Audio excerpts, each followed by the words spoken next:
You're listening to Sports Talk with Travis DeBus, Dillon Hutton, and Cory Johnston, live from Political Dogs in the Glade Spring Town Square. Come with me now. Come with me now. I'll take you down.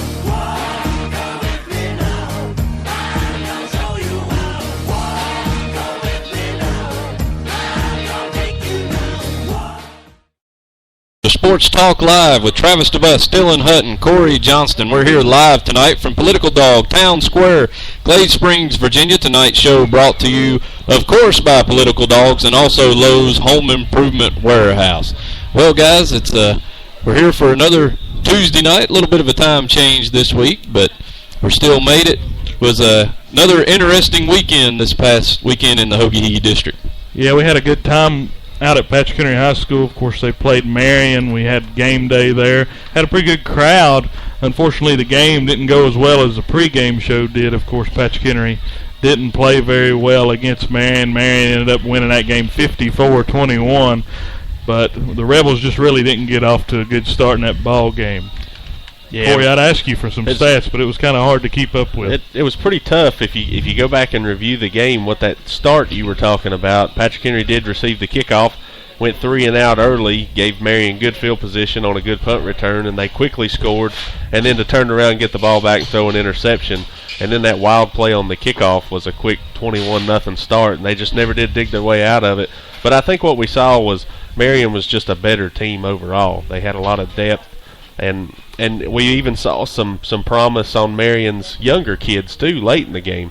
So, unfortunate that the game didn't go any better for Patrick Henry, but we do see how good Marion is, and that'll kind of preview what we go to this week with that matchup with Union, but we'll talk about that a little bit later. We touched on it in our pregame show Friday night that Patrick Henry could potentially beat Marion, but to do that, they would have to play an absolutely flawless game with less than 6 minutes expired on that first quarter clock. Like Cory mentioned, it was already 21-0. Patrick Henry had dug themselves a hole, and there was just no way to dig out of it. Defensively, they did a couple times get some stops on Marion, but for the most part, the Hurricanes just flexed their muscle and their wheel all night long in that blowout win. I think that if there was a biggest point to be made in this game, it was Marion's defensive line. How much they moved that Patrick Henry offensive line. It seemed like Zach Wright was running for his life the whole night. It just seemed like Marion was in the backfield as soon as they snapped the ball.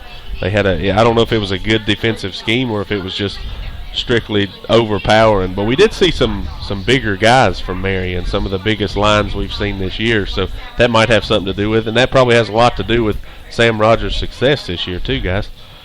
Of course, that completes Marion's Hoagie District schedule, so they're going to finish this run with just one loss, but that one loss coming to the hands of the Northwood Panthers, who still only have one loss to the George Wythe Maroons. So Marion's just got to kind of sit back now and see what happens going forward to see if they even have a shot to win this district title. But as it stands right now, they've got no problem moving on into the Class 2A playoffs. So. Yeah, Marion's just got off to a big start. Of course, the only blemish this year was on the road in Saltville, a big win for the Panthers. We were there for that game, a great showing there by Northwood. Not a lot of teams could have hung with the Panthers that night the way they were playing. But, yeah, that was the only blemish for Marion as they finish Hogo play, waiting on some more losses here as they get set for the playoffs. Another note for Friday, as far as the playoff go, Northwood has punched their ticket. I did all the numbers that I could possibly do, and there's no way that Northwood misses the playoffs. No way. If they lose out and everyone behind them wins out, they are in the 1A playoffs. But they have not clinched a home playoff game. There's still ways that they can miss getting a home playoff game, but they would have to lose out and have to have a couple other ones win out to get ahead of them. But right now, as they stand, because of Hurley's loss to Honaker, which was top 2 in the 1A West this weekend, 48-7, Northwood sits back at number 2 where they were. Yeah, so that makes Northwood makes them our first Hoagie District team to clinch of season to clinch. So congratulations to the Northwood Panthers. Some work still to be done, but you got to think their last 2 games are winnable opportunities for them and a real good chance to finish this season at 9-1. Yeah, with the only blemish, of course, being that George Wythe squad that we've been talking about. I guess we need to go ahead and go over today's show. After this commercial break, we'll continue on with Hogo Talk. And then, of course, we'll jump into college football news and picks for next week.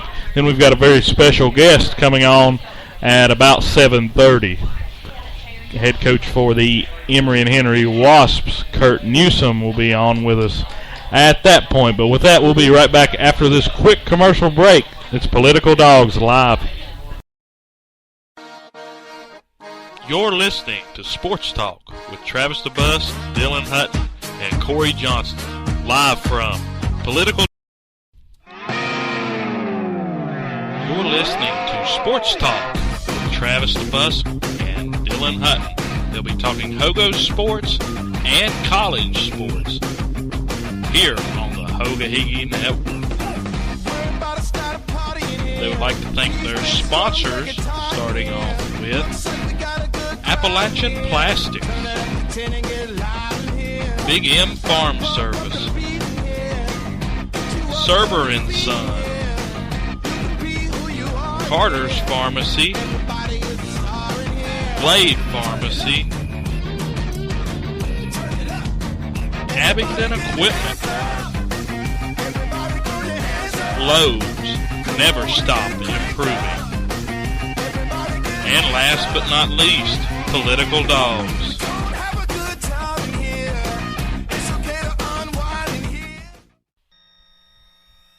If you have any Hoga-Higgy related questions or any college football related questions in general, tweet us at Hogo Game Day.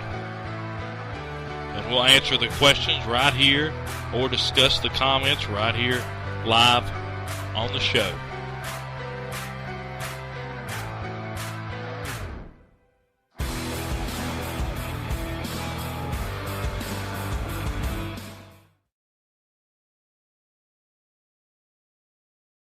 All right, actually, Sports Talk. We're not on Hogo Game Day today. Phew. It was a busy week last week. But with that, let's go ahead and get into our Hogo Talk, I guess is what I was trying to go for. Travis always says I'm confused, so I guess that proves it, right? He is confused. That's pretty much got it. Yep. So let's go ahead and look back at the scores from last week in the district. Man, of course, defeated Patrick Henry 54-21. George Wythe defeated Chilhowie 42-20. And Northwood defeated Holston at home 52-7. What are some takeaways from the scores that you saw last week in the district, other than the PH game? Let's go ahead and turn and look at George Wythe Chilhowie and Northwood Holston. Well, I think we got a pretty good chance of having a back-to-back Hogo Player of the Week. Skeens ran all over Chilhowie. He had 22 touches, 297 yards, and 3 touchdowns. And 2 of those touchdowns come in the fourth quarter from 75 and 80 yards out. So I think he's got a pretty good shot at Two-time, yeah. But another thing is another stat from that game that I thought was interesting. George Wythe had 14 penalties, and I think that's what really kept the game close. I know we were giving updates all the way into the fourth quarter of that game, and it was 21-13 George Wythe over Chilhowie in the fourth quarter, and we see what the final was. So I think maybe some of those penalties were almost detrimental to George Wythe, but they did end up pulling it out. But overall, I think Skeens could be our Hogo Player of the Week again. Yeah, Trey Skeens had another big week. Travis, let's turn around. Let's talk about the Northwood Panthers defeating Holston by a huge score there, 52-7. Blake Olinger ran for 2 touchdowns. Eric Doan had another good night. What are some takeaways from that win for the Panthers? Well, Olinger definitely looks healthier than what he was the week before. Well, earlier last week. Of course, Northwood had the short turnaround. They had the postponed game. They had to play against George Wythe Monday night. They dropped that game. But what a way to bounce back to draw the Holston Cavaliers on Friday night. Not a whole lot of trouble there, but I know on our first Lowe's at Home Improvement Scoreboard update had the Cavaliers on the board early, so we thought, oh my goodness, what's going to happen here with Northwood? But that didn't last long. They rolled on 52-7. They go into unanswered points. That's right. So. They go into their bye week with only 2 games remaining on their schedule, and you had a stat, I believe you seen posted earlier today, that they're number 2 in the state in scoring offense. So pretty impressive for Northwood as they keep hanging. Yeah, Eric Doan had 88 yards on 13 carries for 2 touchdowns. Blake Olinger had 83 yards on 14 carries for 2 touchdowns. So pretty balanced attack there. And both those backs from Saltville had a good effort there in that ball game. I guess something I would have been interested to see there is whether they tried to break out some of the passing game. We talked about them being so one-dimensional. After you get up so much, it kind of looks like they would try to get into something like that, but I didn't see any passing stats. Yeah, I didn't see any stats from the passing game. 1 touchdown pass is what we're being told now. So yeah, but game against Olson would have been a good opportunity to work on some of that stuff. But they go into this bye week, so they got the chance to maybe work on that offense a little bit. We'll see what they come up with when they play at home next Friday night against Rural Retreat, and then they go on the road for the last game of the season against Patrick Henry. Yeah, that'll be a pretty interesting ball game. So, but with that, of course, George Wythe, we were talking about that. Well, just to talk a little bit about George Wythe, Darius Moore went 4 for 4 passing against Chilhowie for 119 yards and 2 TDs. I think people forget about that a lot in George Wythe's attack. You go worrying about Monterique Phillips and Trey Skeens, and they're able to hit those passes. 4 passes for 119 yards. That's getting the most out of your passing game. So to kind of back that point too, they had 597 yards of total offense against Chilhowie. And Chilhowie's not a bad offensive football team.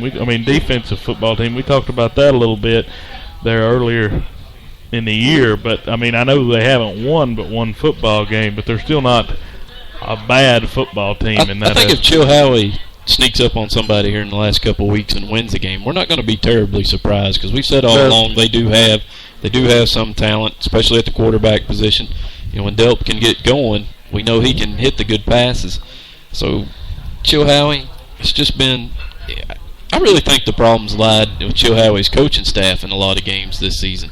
I just think they've been put in a bad position. Maybe they weren't as well prepared as they should have been because we know they've got athletes. They were your district champ last year with a lot of the same kids still on that team. So I think we're still looking at maybe that struggle to find the identity.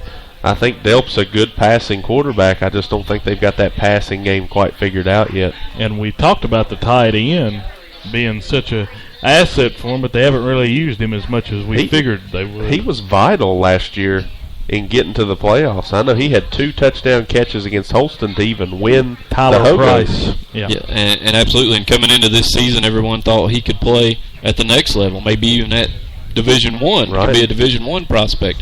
But, yeah, they haven't utilized it very much. So I know he was a huge red zone target last year. And really, in the Northwood game that we saw, I guess that was the last time we saw Patrick Henry, we never saw that when they got down there. So which I don't think they ever made it in the red zone. To be honest, I think they got down to the 30 about every time and fumbled. It's true, they did fumble at the 30-yard line twice. That's right.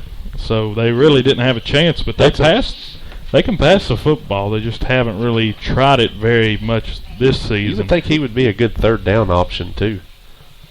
Just sit him in the He's flat. He's got so much height on everybody else, and he's so big. You think they could just throw to him all night long and let him drag a couple of defenders down the field. But yeah, we haven't seen Chilhowie much. We've only seen them twice. They looked pretty good in the Marion game, but in that Northwood game, they just couldn't get out of their own way.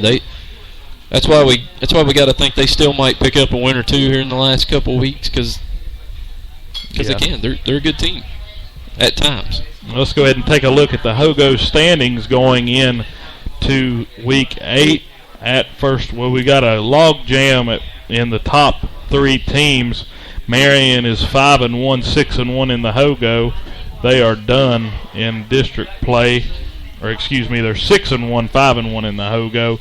Northwood's 3-1 in the Hogo, 7-1 overall. George with 4-3 overall, 2-1 in the district. Patrick Henry's in third place, tied with George with it, 2-1 and 4-3 in district. Of course, things are going to change. We need to mention that if Northwood was to win out, they would get it for overall. But everything is kind of log jam there with all them games left to play and with Marion already being done. Right. In fifth place, Rural Retreat, they're 4-3 overall, 1-2 in the Hoga-Higgy. Holston is 0-7, 0-3 in the Hoga-Higgy, and Chilhowie is 0-4 in the district and 1-6 overall. So that is your 7th place team, the Chilhowie Warriors. Your bottom 2 teams, like you guys said, are teams that competed for the Hogo championship last season. Right. That's just hard to believe. 0 and what are they? 0 and 7 and 1 and 7. Yep, 0 and 7 and 1 and 6. So we hit on just a second ago. We've seen some things out of Chilhowie that makes us think they could possibly win some ball games, but it's not so much the case with Holston. You know, they had those first couple games where they scored a lot of points, but since then they haven't even been able to hang any points on the board. Right. So I don't know if they're going to win a game this season or not. Starting to look pretty desperate at this point. Let's go ahead and turn and look at the player of the game from Friday. In our opinion, we all pretty much agreed it would be Sam Wagner. Yeah. Sam was just, we don't have a lot of stats on that because we pretty much quit keeping stats at halftime because it would have been a lot. We would have had to have a whole notebook to keep everything on Sam Wagner. I mean, the guy runs the ball, he catches the ball, kicks extra points, he punts. Yep. You know, they lean on Sam Wagner. Well, here you go. Middle linebacker on defense. That's right. Sam had 130 yards, 16 carries, and 2 touchdowns. So that wasn't as bad as what he did last year. We did see some bright spots from Patrick Henry's defense, though. They did stop the run on a couple of occasions, but it seemed like on third down they were. It seemed like Patrick Henry's Achilles heel Friday night was the big play. They gave up a lot of big pass plays, a lot of big third down conversions, and for a young team like that, it's just kind of disheartening when you get other teams in those situations and you can't convert for yourself. Yeah, they had some opportunities to get off the field, and you're right. They would pin Marion back with some 3rd and 8s, some 3rd and 12s. Marion would find ways to convert those and pick up those first downs and just keep the game rolling. Of course, you know, this score could have been a whole lot worse. We had a rolling clock all the way through the second half per Virginia High School League rules because the lead was so far out there. But I did learn another Virginia High School League rule on these Monday night games that we had this past week. Both coaches have to agree to that.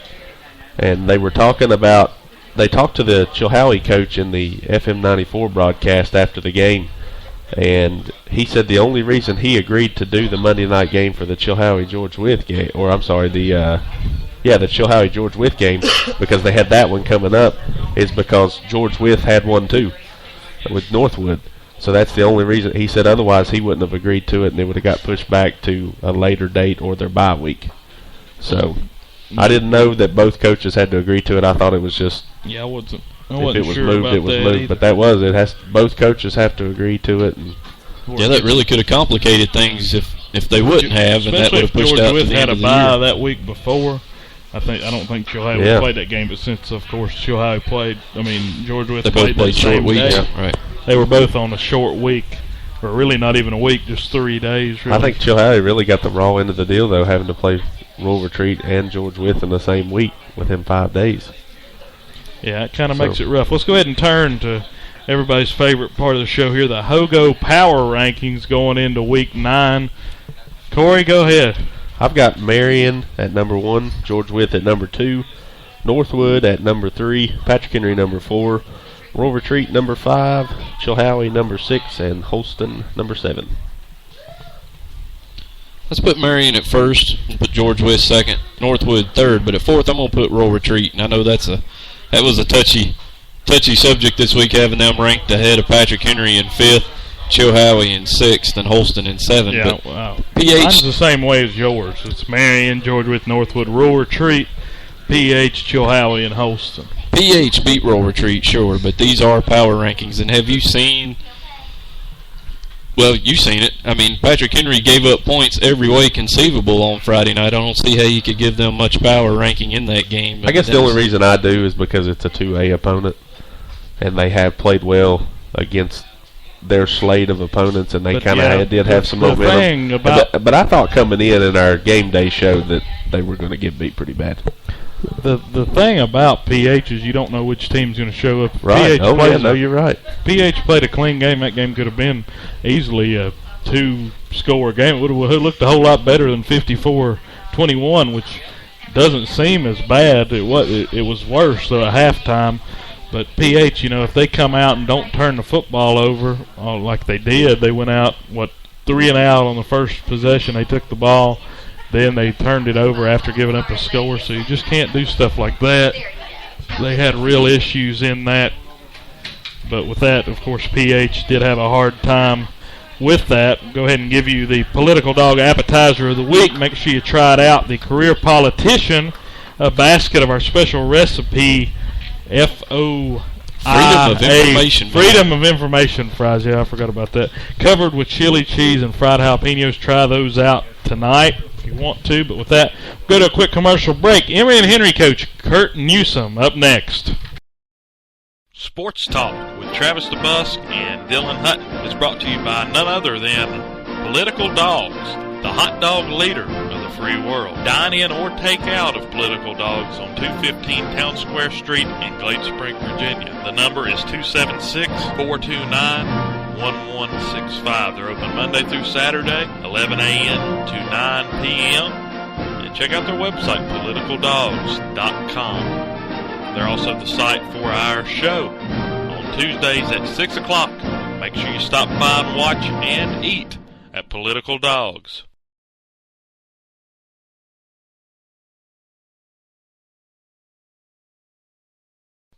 Keep up with all the action in the Hogo. But Marion's going to take over here on the 10-yard line, right in the red zone. That handoff to Wagner up the middle. There's a lot of Warriors in the backfield. Here comes Wagner around the edge, diving in. Touchdown! Like us on Facebook, Hogo Game Day. Follow us on Twitter at Hogo Game Day. And check out our very own website, www.hogogameday.com. All right, welcome back to Sports Talk Live with Travis, Dillon, and Cory, brought to you by Political Dogs and Lowe's Home Improvement Warehouse. We're here at Political Dog Town Square, Glade Spring, Virginia. Got a special guest who's come on with us tonight, Emory and Henry's new football head coach, Kurt Newsom. Let's give him a hand for coming out here this evening. Thank y'all. I appreciate it. Yeah, thank you for taking time out of your schedule, coming out after practice here today, getting ready for a big game this weekend. Homecoming here for Emory. You're in your first season. This season went pretty well. Undefeated, got off to a great start, 5-0. Of course, lost last week, but against a good team ranked in the top 25 in Division III. What are some things going into this week that you feel like you're ahead of schedule up to this point? Yeah, I think so. You know, I think we kind of took a step sideways last week. We turned the ball over some and gave up big plays, and we hadn't been doing that a whole lot. So, but yeah, and it was a good football team, and I think our youth showed up a little bit, but I think they've recovered. Had a good practice today, and ready to come home. You know, we've been on the road 5 out of 6 weeks. We're excited about coming home. Yeah, it makes it rough. I mean, only 4 home games this year. I know the fans are wanting to see the Wasp at home more often. You've definitely turned around this program. They went 5-5 last season, already have 5 wins this year. You graduated in 1982 from from Emory and Henry. Sorry about that. But how do you feel about the way things have changed? Well, I did student teach at PH, so did you? Okay. Yes, Wow. All right, we got a rebel in the house. But no, it's the facilities have really changed, but Emory is about people, and it's still great people there, and it was great people when I was there, and it really changed my life. So it's a special place for me. I needed a place like Emory where you had to go to class and those type of things. So. Yeah, it changes a little bit higher up, doesn't it? Right. You hit on it a second ago, Coach. Really, what did you guys in Saturday was the big plays. Hampton-Sydney had touchdown passes of 75 yards, 30 yards, 43 yards. They had a long rushing touchdown, I think, that went for about 27, 28 yards. And then, of course, they had the interception return for a touchdown. Yeah. But all in all, those are correctable mistakes. What do you think? I think we tried to do a little bit too much, and we want to simplify it and let our guys play fast. And I think there was a little confusion, and we're going to straighten that out because we're at our best when we're playing fast and playing hard. And so we're going to get back to that this week. And then, the turnovers. We had a young quarterback in there that threw a pick six late that kind of took us out of the game, and then we fumbled going in. Probably the biggest turning point in the game. We can go up 20-14 in the second quarter, and we fumble on the 5-yard line. And from that point on, we gave up some big plays. No question. Yeah, momentum changes. I tuned in for most of the first half there, and I listened to a couple of drives where you got in to territory, mishandled a field goal or something. Yeah, we dropped a field goal. The holder dropped it, and then we dropped a punt. And these are all young guys, and they're young mistakes, and they realize now how critical they are. But we've got some good freshmen, and those turnovers were freshmen, and they were freshman mistakes that we've got to fix. Yeah, that's a good thing about it. Those are things that are going to get better as the season goes on. You haven't had a lot of those issues, and even if they might have happened in prior games, when you play a team like Hampton-Sydney, those issues really show up more. They're magnified against a good football team. So, but I think we are ahead of schedule. I mean, we'll see this week how we bounce back, but. We had a big win against Randolph-Macon, a big win against Bridgewater, so we got some conference wins under our belt, and that was big. What we needed to do now, we just need to continue. Catholic comes into this game, your homecoming game. Here, this really homecoming for you, coming back to Emory and Henry. So homecoming game, Catholic comes to town this Saturday. They come in with a record in 2-4, but the last 2 years Emory's won both of these games, but they've been tight. I know they won in. Last year up in D.C., 17-15, and the last time they played here at Emory, the score was 15-14, and Emory and Henry win. It seems like Catholic always saves their best the last couple seasons take on Emory. I guess it's the Catholics against the Methodists, right? That's what I guess that's what it is. Yeah, I think they missed a field goal to win the game last year, Catholic did. And, we've looked at that tape to a degree, but we're a little bit different on offense and defense, so we didn't. It's not one we studied it in the summer, but we haven't just made a game plan off last year's. What, Coach? What drew you back to Emory and Henry? Yeah, that's why come down to Division III? You spent some time at FBS and FCS. I always wanted to be back here. I mean, I was able to come back to a couple homecomings, let all my buddies know if this thing ever opened up, and I wasn't able to get back very often because of the business, And this is a place that changed my life, and I wanted to be the football coach here. And I hadn't been a head coach. I mean, it's nice to be able to get up and go to the store when you want to. I hadn't been able to do that the last 16 years. I've had a boss. And so I'm enjoying, doing things my way, hiring who I want to be around. And, I was a high school head coach, and I hadn't had that, and just really excited to be here. So you've been you just said you were very busy when you were at Madison and, of course, at Virginia Tech. And so was you able to follow Emory and Henry very much, or follow the ODAC conference and keep up with what was going on? Try to as much as possible, with Emory. And I think we played Florida State on a Thursday, and we were off on a Saturday, and I came up here to a game. And then last year our open date at JMU matched up, and I was able to get back for the Hampton-Sydney game. So, it was, and I talked to my buddies about how we're doing. So that makes this week even more exciting to me. I get to see a bunch of guys I went to school with, a bunch of gray hairs, and hang out and tell stories. So hopefully we can win a football game and have a good time afterwards. It works out pretty good. Let's talk about some differences in coaching at a Division I level, which you were at. I mean, you were at JMU for a few years there. You went to a FCS playoff. You went to 2 occasions, won a national championship in 2004, claimed a pair of Atlantic 10 conference titles. Then, of course, you spent some time with Coach Beamer at Virginia Tech for 7 years, so pretty good tenure there. You helped lead the Hokies to 3 ACC championships, 07, 08, 2010, 7 bowl games, Orange Bowl victory, 2012 Russell Athletic Bowl victory, and an 09 Chick-fil-A Bowl win. How do those things relate to coming back here to Emory? Some things as far as recruiting and stuff. Is that easy to pull recruits now, saying that you were at some Division I levels winning championships? Well, the first thing that says the national championship and the 7 bowls was I was around a lot of good football players, And I tell everybody I've got this coaching thing figured out. The better players we got, the better coaches we are. So that's the way. That's kind of how it works. But we were around good players. As far as recruiting, I think that's the lifeblood of any program. I don't care if you're at Notre Dame or you're at Emory and Henry. It's about getting good players, and I think that's about building relationships with young men in high school. Whether you can offer a full scholarship or you can offer a great place to get a great education and win some football games, and that's what we're trying to offer. Have a good time on Saturday competing, because really when you go out on that field, it's not a whole lot of difference running out there. The competitiveness as far as the will to want to win. You know, when you run out at JMU or Virginia Tech, or you go out to Fullerton Field, that feeling's still the same about winning and losing.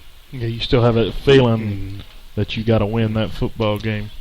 Anything stand out to you? Any big surprises in the ODAC conference so far this year? I would think Shenandoah, with picking up that win a couple weeks ago against Guilford, was pretty big. Is anything stand out to you so far, or have you had a chance to pay much attention to that? They probably are the surprise as far as watching film, because they lost to Bridgewater, but had 2 touchdowns called back. As far as them physically, I think they've got a good football team and a real scary football team.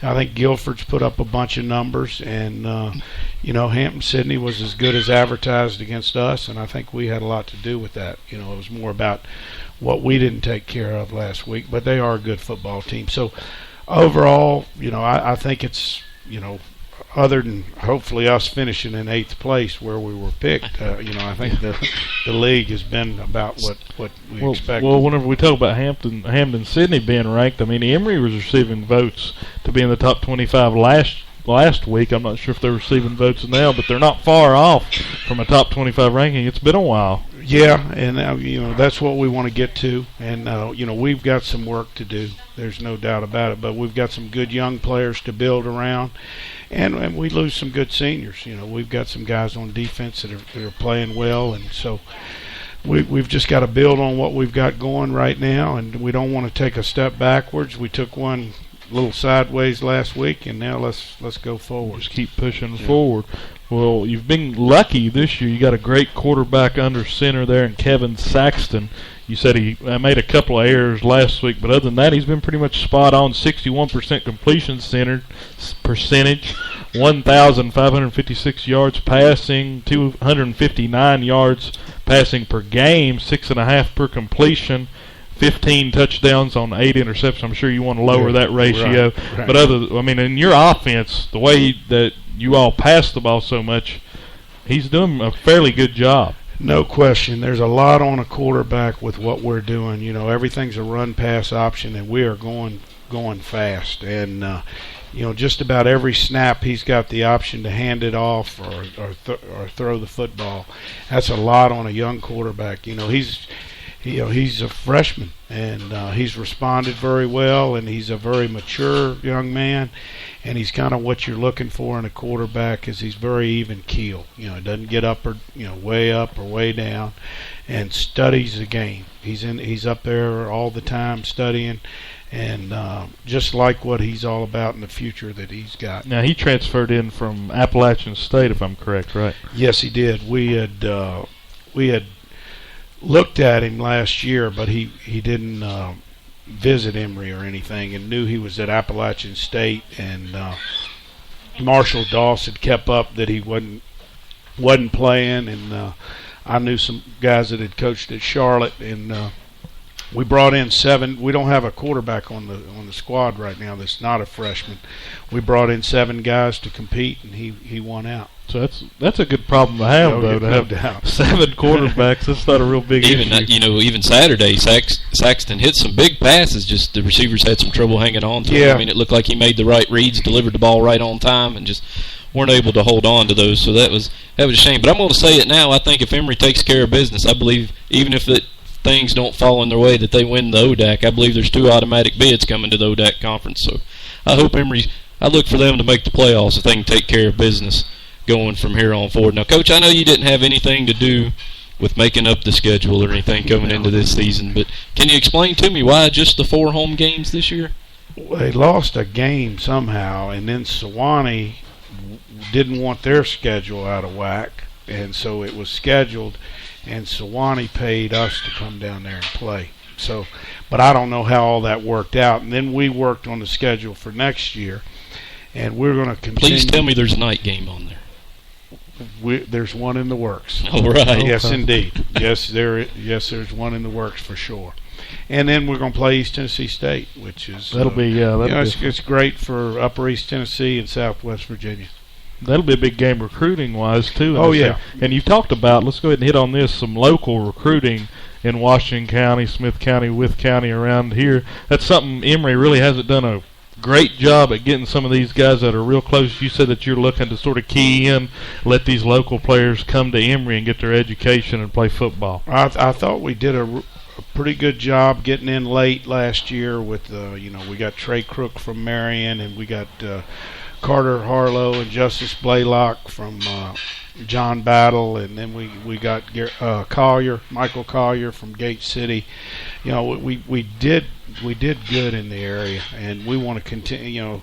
That's where we've got to be good first. And Derek Boardwine from Chilhowie, I think, is going to be a great player. And I know I'm leaving guys out, but we went right up 81 and have done good. And then what we've tried to do is be in all the buildings right now on Fridays. Even though we're going on the road, we don't practice until the afternoon. We've tried to be in all the local buildings because, when Emory was rolling, they had certain guys from Richmond, Fredericksburg, but they made a living off guys from right around here, and we can't let those good football players get away because that's Emory's about hard work and blue collar and that type of thing, and that's what this area is about. And we need to get the best football players from here. Yeah, I think sometimes people sort of stray away from that, but I'm sure that you have a more regional scope, though, more than just a local scope as far as recruiting. Have you been able to go out of state and get more people than most coaches? We're going to hit where I'm from some and try. We got one or two from there last year, and Georgia was good to us last year. We brought in 12 kids from Georgia and a bunch of good football players. I think you concentrate here first, and then you get into Upper East Tennessee, and then you get into Western Carolina. And anytime you can steal some teams from the southern states, those are some places where football's a pretty big deal. Exactly. It's pretty hard to get those type of places with that. But let's go ahead and turn around. Let's talk about this two-headed monster you have at running back. Of course, two freshman running backs. This is a young Emory team. They've got the best in front of them still to come. Isaiah Rogers and Chris Thompson, both of them are about even on carries. Rogers has 62 carries. Thompson has 66 carries this year. Rogers has more yards rushing, 397 yards, 6.5 almost a carry. That's a pretty good stat, and 2 touchdowns. Thompson, 342 yards this year, 5.2 a carry, and 4 TDs. So definitely a good problem to have again at running back. Sounds like we need to give them the ball a little more average and all that. Let them have a rock a few times. Off. Yeah. No, they're great kids. 2 young guys that work together are very, very much unselfish. And Isaiah had we beat Hampton Sydney, and he was talking to Lenore Ryan about getting money there. And then Chris was Randolph-Macon was after him heavy, and he's a Lord Botetourt kid. And Jamie Harless was a great football player at Emory, and Henry was his high school head coach. And that's one thing about recruiting around here. You've got a lot of Emory grads that are in coaching, and that helps. But those 2 young guys are loaded with ability, and they're as good a kids as they are players. And they make Saxon's job a little bit easier too. Yeah, it helps when you're behind center and he has that option to hand it off to some guys that are combined for rushing over 700 yards this year. So definitely they can run the ball if things get tough as far as throwing it against Catholic on Saturday. Yeah, the Catholic University of America coming in for homecoming Saturday at 1 o'clock at Fullerton Field. Coach, we appreciate you coming out tonight and sitting on our program with us. We thank you for taking out the few minutes to talk to us and tell us about the Emory program. We wish you the best of luck going forward this season. Let's go out and beat those Cardinals Saturday. Thank you all for everything. Certainly appreciate it. Thank you. For coaches wanted me to bring them back a hot dog. Yeah, bring them back a hot dog. There you go. Thank y'all. We're going to have a quick commercial break. We'll be right back. Thank you, Coach Newsom. Sports Talk with Travis DeBusk and Dylan Hutton is brought to you by none other than Political Dogs, the hot dog leader of the free world. Dine in or take out of Political Dogs on 215 Town Square Street in Glade Spring, Virginia. The number is 276-429-1165. They're open Monday through Saturday, 11 a.m. to 9 p.m. And check out their website, politicaldogs.com. They're also the site for our show on Tuesdays at 6 o'clock. Make sure you stop by and watch and eat at Political Dogs. You're listening to Sports Talk with Travis the Bus and Dillon Hutton. They'll be talking Hogo sports and college sports here on the Hoga Network. They would like to thank their sponsors, starting off with Appalachian Plastics, Big M Farm Service, Server & Son, Carter's Pharmacy, Blade Pharmacy, Abingdon Equipment, Lowe's, never stop improving. And last but not least, Political Dogs.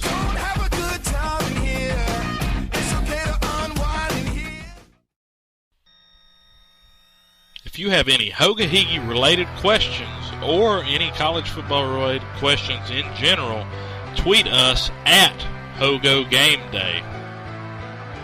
And we'll answer the questions right here or discuss the comments right here live on the show.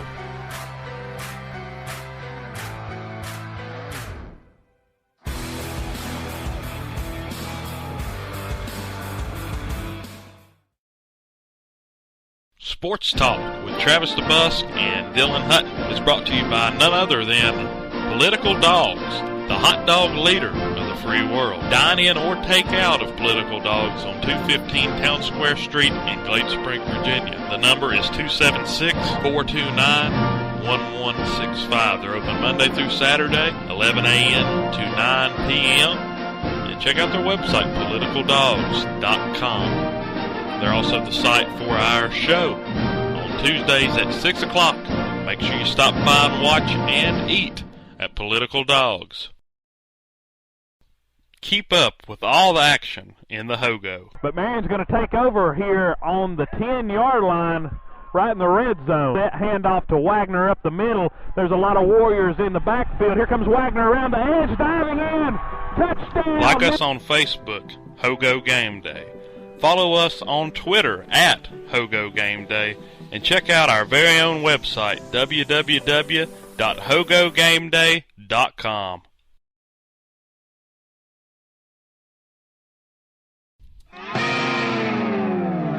You're listening to Sports Talk with Travis the Busk and Dillon Hutton. They'll be talking Hogo sports and college sports here on the Hoga Network. They would like to thank their sponsors, starting off with Appalachian Plastics, Big M Farm Service, Server & Son, Carter's Pharmacy,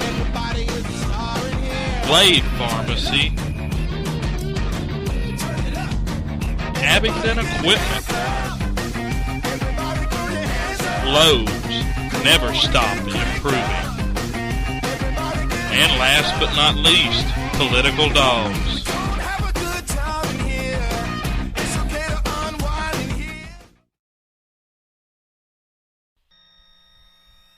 If you have any Hoga Higgy related questions or any college football related questions in general, tweet us at Hogo Game Day. And we'll answer the questions right here or discuss the comments right here live on the show.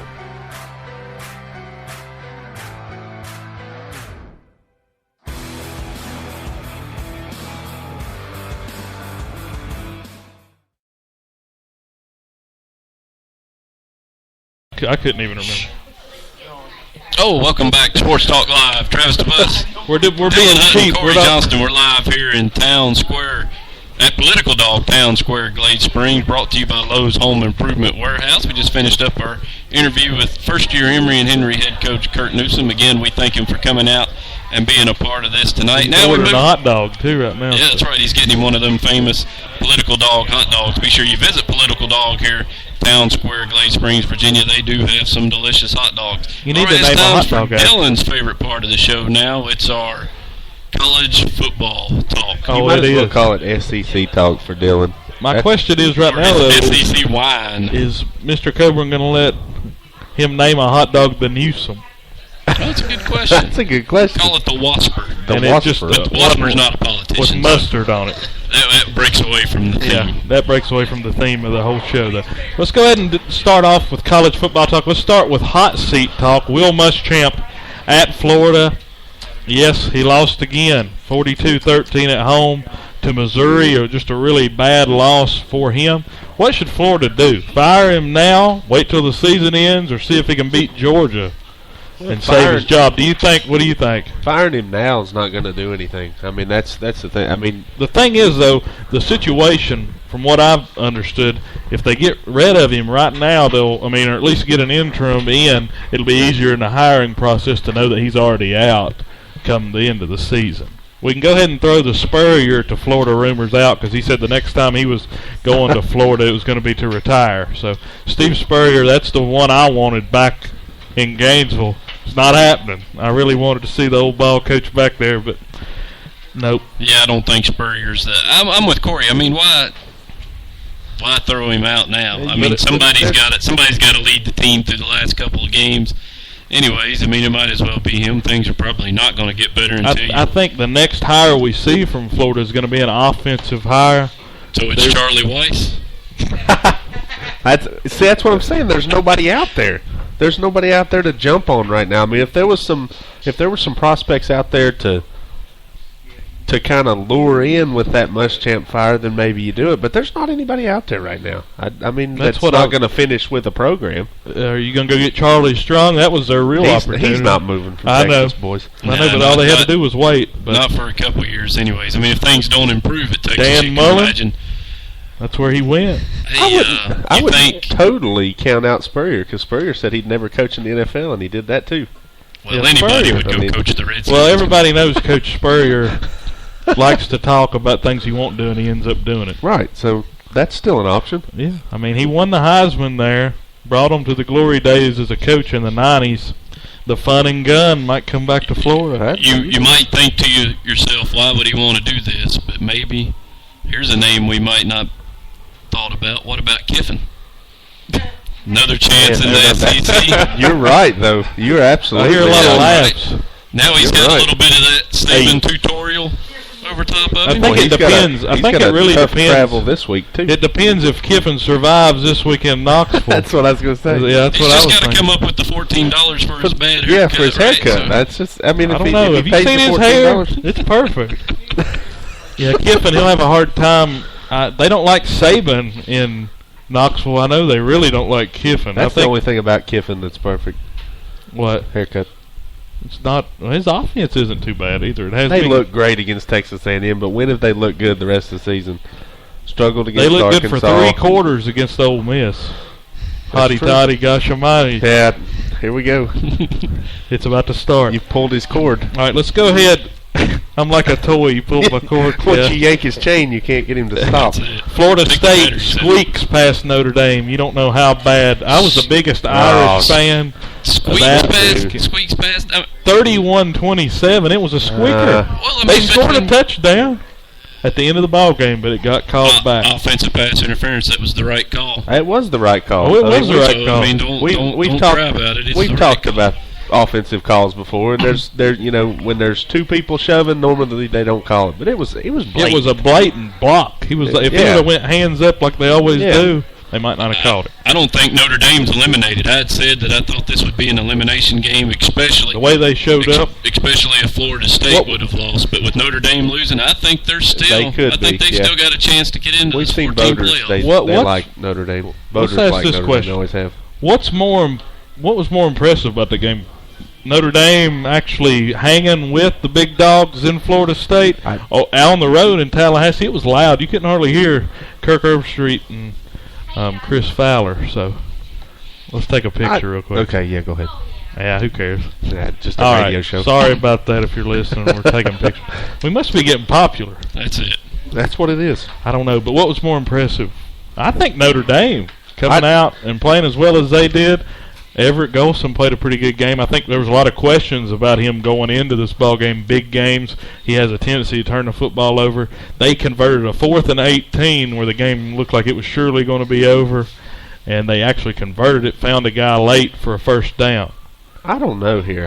I would have to give my vote to Florida State because I've been saying all year, and I've been saying on the show all year, that I didn't think Florida State was very good. And I really thought going into the game Notre Dame was going to control the tempo, control the game, and get a win out of it. So Florida State kind of pulling it off with everything they got going on off the field. I think I'm more impressed with Florida State, to be honest with you. Well, yeah, it's a tough one for me. I don't know which way to go. I was impressed with both of them. Yeah, Notre Dame. Both your points are right. Notre Dame going out on the road doing what they did. Oh, you got to be the tiebreaker, Travis. Florida State. No, I'm neutral. That's why we have a 3-man group. Florida State, nothing but controversy all week long. Jameis Winston, is he getting paid for signing autographs? Is he yelling obscenities? I mean, there's no doubt the guy's still a train wreck. But man, if he's not a winner, he's not lost to get yet. The job done. Will he lose? Sure, it's such a favorable schedule, though. Yeah, I don't know. He may not lose in the regular season. I don't think. I don't think he'll lose the ACC championship game. They're your surefire lock to get a playoff spot, I believe. I think they've got the easiest road. Now they could blow a game. I mean, we've seen a lot of trap games in recent times. I mean, I guess what happens if something does come down on Winston and he's got to sit a couple games out, but they've got to eat. The road's pretty easy for them from here. I mean, we're talking about a team that was down 21-0 to NC State, but made it look like they were only down by 7. We're missing the best game of the weekend here, though. Baylor got beat. Baylor lost, so Cory can I be told happy. you, boys, one loss for Baylor eliminates them. And now the whole town of Morgantown Almost still heaven, burning. West Virginia. They were going nuts in Morgantown. They actually declared all impressive. that as riots over in Morgantown. Right, Counts yeah. Burn City, USA. Yeah, All right, let's go ahead and turn to the Classy. top 10. Yeah, it's a classy it's place. a classy place. But West Virginia, Camo and Pepsi. they're still going to have some things to say about this Big 12 race. Well, they played well. I mean, they played well against Oklahoma. Just barely lost that one. So I think West Virginia's the real deal as far as the Big 12 goes. But Oklahoma lost again too. Right, Oklahoma lost to Kansas State. You guys got that one right. I got that one wrong, but I got that Baylor game right. I said, give me the fighting Snyders. Hey, yeah, that's what I said. I mean, he's a good coach. His team always comes out. They're not going to beat themselves. You have to beat Bill Snyder. Everything in Manhattan, Kansas is named after Bill Snyder. Right. Bill Snyder Family Field, Bill Snyder Street. They might as well just call Manhattan Snyderville because I think the most impressive game of the weekend was that Alabama game, though. That if anybody come out of the weekend looking great, it was Ole Miss, because a lot of people had questions about whether Alabama was what they said they would be. Finally, you know what I mean? Cory. And now, I picked Texas A&M. I thought Kenny Hill would have a huge game. Alabama's offense has struggled up until this point, and then they win 59-0. Now you can go back and you can say, man, maybe Ole Miss is the real deal. I think our only issue with Texas A&M, what are we setting the barometer on? Right, they beat South Carolina. South Carolina, right? You can't look at it like they just beat South Carolina. Wins not as impressive as it once was early in the season, but yeah, Alabama had a lot to play for. They had a couple of weeks there where everybody wondered if the dynasty was dead, if Saban had lost his touch. That was a statement game Saturday. They come out and proved that they're still around and made a pretty good jump in the polls this week too. Even as I give the praise to Ole Miss here, we saw a little bit of bad Bo Saturday. I mean, that game was close for a long time. I even texted Dillon still and told didn't him throw an interception, right? But yeah, I've Ole seen Miss's bad offense really struggled against the Tennessee defense early. So, I mean, that game could have went either way right after halftime. Oh, I'm sure Tennessee's got the best defense in the SEC this week, right?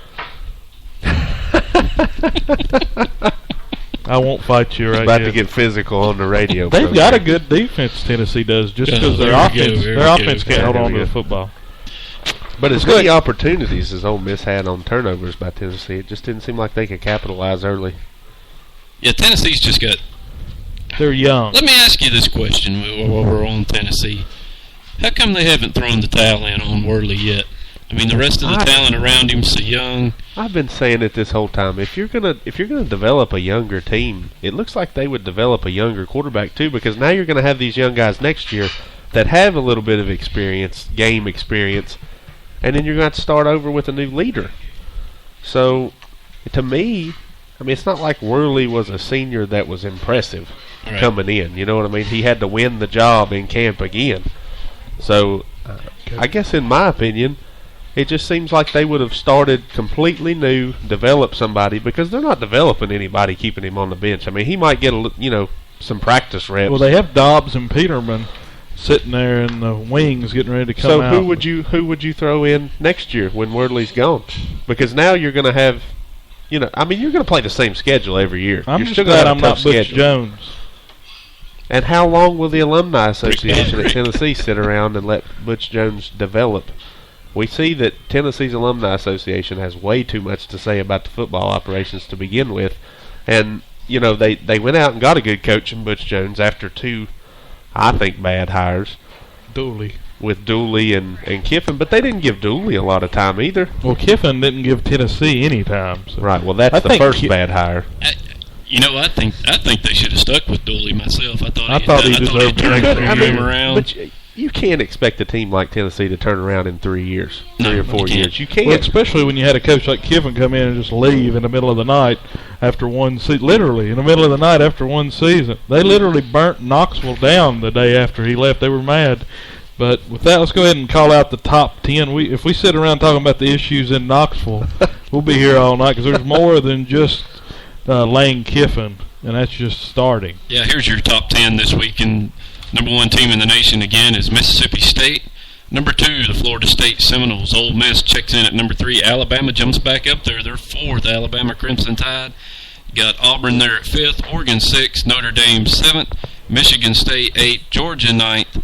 And TCU 10th. And, of course, what stands out to you the most is the fact that you have 4 teams, not only from the same conference, but the same division of the same conference there in the top 5, and Auburn, Alabama, Florida, Ole Miss, and Mississippi State, all from the SEC West. I think this weekend really opened up things for the SEC to get in the conversation. I know y'all don't want to hear it, but about 2 teams possibly getting in, especially with what's happened here. I don't think you'll get 2 Oklahoma. teams in, because we're talking about 2 teams from the same side of the SEC conference, and we're talking about 2 teams that have to play each other at the end of the year, and that one team's not going to get into the playoffs because of the SEC championship game.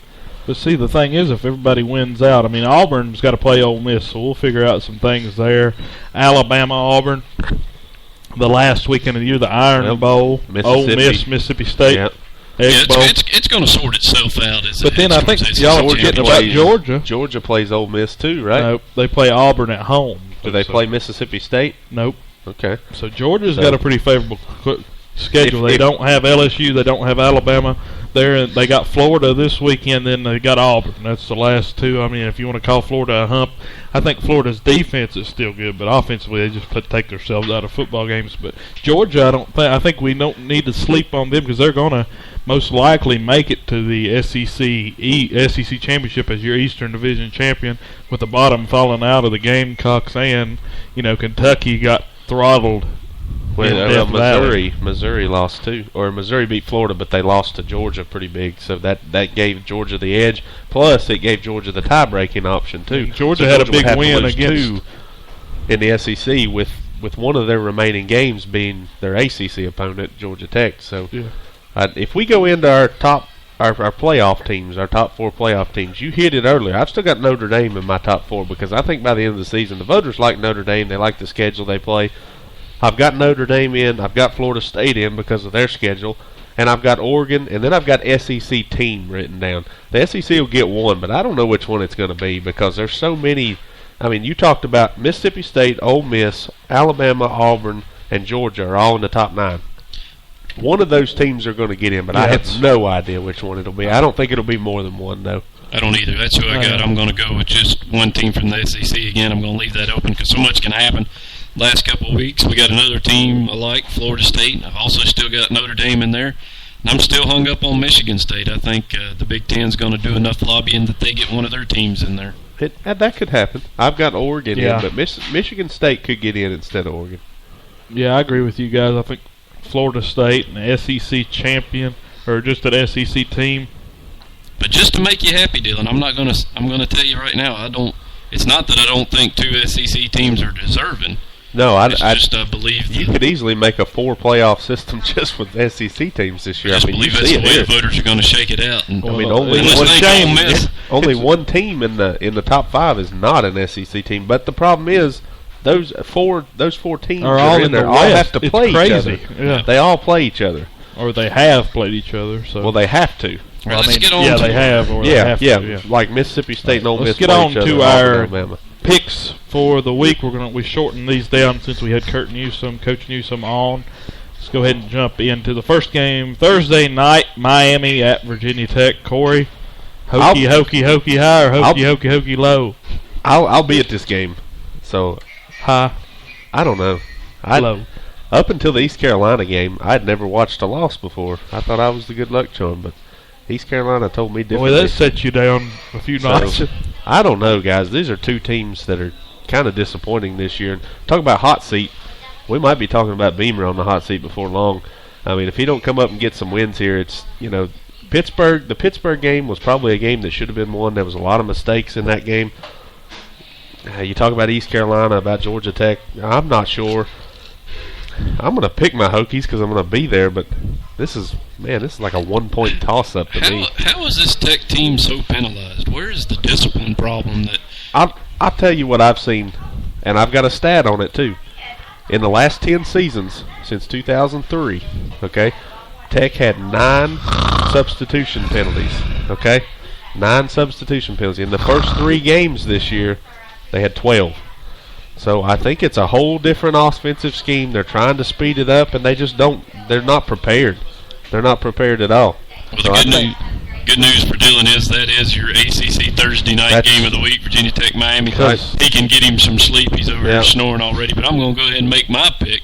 I'm going to take the Hokies just because I think they're not going to drop 2 Thursday nighters back to back. And they've had Miami's number in Lane Stadium ever since the Big East days. So I'm going with the Hokies. 2. Yeah, I think Miami's a great football team. Duke Johnson and all those guys. But like all of you guys said, I think Virginia Tech, I know Lane Stadium hasn't been the atmosphere that has been a huge advantage for Virginia Tech this year. But I'm going to pick them against Miami just because Miami hasn't played well of late. So I'm picking the Hokies. Will be in bed at 7:45. I'll be asleep for that one. Well, we hope Tech doesn't win it big, so Cory parties too hard because it's a big game Friday night. I got to be back Friday in Marion, so maybe I'll just get somebody to stop me back by. Just stay in the hotel right there in Marion. Stay in Marion. Stay in the Marion. We're high Best Western.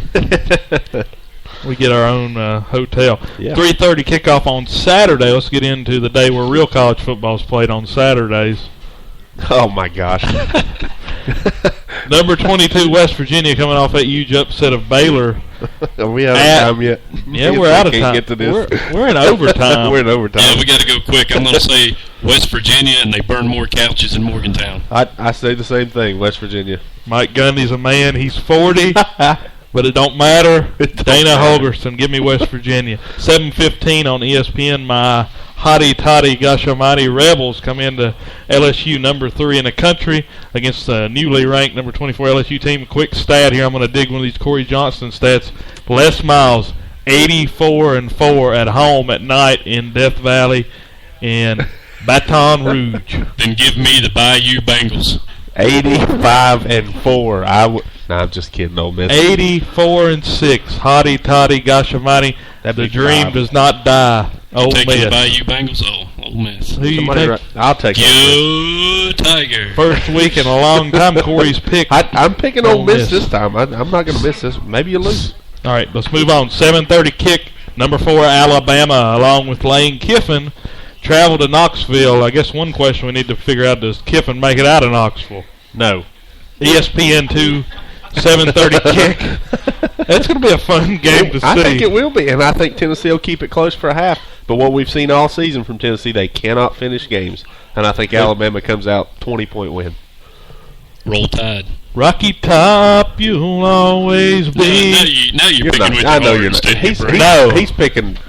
They'll play it 100 times, but it's going to be sloppy. I'm picking Alabama. Roll Tide, roll. Okay. This might be the best game. 10 o'clock.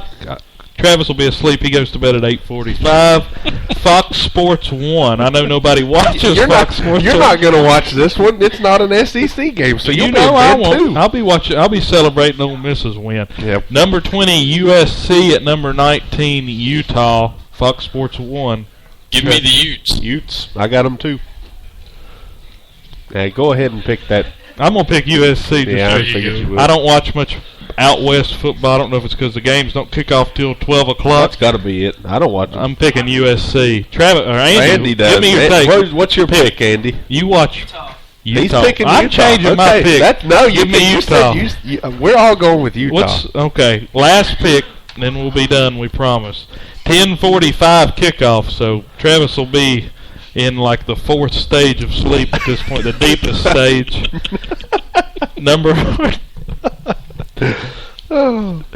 I'm going with Washington. Well, no, I didn't get to mention the teams. What you? Number 14. Waiting on you. Well, number 14 Arizona State at Washington. Of course, Corey just picked Washington. ESPN. I'm taking the Sun Devils. Give me the Sun Devils. I'm taking them too. So that was our. Who you got, Andy? You're a West. Okay, there we go. Let's go to Arizona State too. You're wrong then. Hey, we'll see. Hey, who picked the Baylor upset? That'd be me. That's because you've been against Baylor. I am against Baylor. Yeah, he's anti-Baylor. Hey, why aren't Who they on the wins this? Let's do one more game. All right. Florida versus nobody. They're in a bye. I'm going with the bye. No, I think Will Muschamp might get fired. I take Florida in a squeaker. Does Muschamp survive the bye week? If he loses the bye week, he don't survive. If he beats Georgia, let's do that real quick. If he beats Georgia, I think they'll Does that look save at that his option. job? I don't know. If he loses to Georgia, I think he's for sure done. But if he beats Georgia, I think the conversation will be brought up about keeping him. But that doesn't save his job by any means. No, I don't think so. I think the alumni, there's too much pressure down there right now. The athletic department says they're being real political about it. They're not necessarily saying, they're not necessarily saying we're just looking at the football. We're looking at the whole scope of our athletic program. But what they're going to do, go fire Billy Donovan? I mean, we know who they're looking to fire. Unlike Michigan, the team we've talked about getting rid of Brady Hoke, I don't think Michigan will get a big hire. But I think Florida, the only way they get rid of Muschamp is if they get a big hire. They'll have to get a name, and I think they will look NFL. John Gruden, he's always in a conversation. John Gruden will never coach again. It doesn't matter how much money. He's got it made, boys. Yeah, why would you? He's why like would us. you Leave the Monday night booth. Would you go coach for somebody? No, I like you like it on the radio too much. I like hearing myself talk. Hey, big Monday night game, ain't that right this week, Andy, as the Washington Redskins take on the Dallas Cowboys. Hey, I take the Cowboys by 40. Oh, come Let's on. mention, I'm just saying. Everybody listening needs to get to Emory and Henry on Saturday. That's right. Remember that game Saturday, homecoming week. Emory and Henry takes on the Catholic University of America. It's the Wasp against the Cardinals. That's at 1 o'clock there at Emory and Henry. Once again, we want to thank Coach Newsom for coming out and being on our show tonight. Hopefully we'll have him on again here in the coming weeks. Remember, we got a little bit of a change coming up this Friday night. It's a non-district game. We're going to be at Marion, Virginia, for the visiting Union Bears take on the Marion Scarlet Hurricanes. 7-1 versus 6-1. And we're going to see some passing in this game, boys. I'm telling you. Finally. Tanner Hall for Union, 1,455 yards, 14 touchdowns this year so far. He's already Union got has 6 different receivers that have caught a touchdown pass this year. And their top receiver is a freshman, boys. I'm telling you, it's going to be a good one. So we look forward to seeing if our Hogo team can... Man, the stats. Yeah, let's take it. I'm going to clap. He's good. Yeah, let's give him a hand. He knows the quarterback. Travis, Dillon, Cory, we thank you guys for coming out to Political Dog here in Glade Spring tonight. Join us Friday night for a Hoga-Hegie District Game of the Week. The Union Bears travel to play the Marion Scarlet Hurricanes. A special thanks to our sponsor, once again, Political Dog, Lowe's Home Improvement Warehouse. We'll see you guys Friday night at 7 from Marion. Hotty toddy.